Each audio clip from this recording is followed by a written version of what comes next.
තව එකක තියෙනවා කොස්වාහලීනේ කුමුදු මලක් කඩලා සිරිපා සටහන ළඟ මෙහෙම මේ මල තියලා එදා තමයි නිවනට බීජ ඉපදුනේ කියන්නේ. තව රහතන් වහන්සේ නමක් කියා හිටිනවා මම බුදුරජාණන් වහන්සේගේ සිරිපා ළඟ මලක් තිබ්බා. ඒ පිනෙන් කියනවා මං නිවන් දැක්කේ.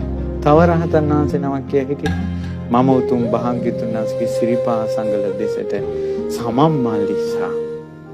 ඒ පිනට කියනවා මම අරහත්ත්වයටපත් උනේ. සුළු නෑ පින්වතුනි. බුදුරජාණන් වහන්සේගේ ශ්‍රී පාද පද්මයට දෑත් එකතු කිරීම සුළු දෙයක් නෙවෙයි. සාදු කියා වැඳීම සුළු දෙයක් නෙවෙයි.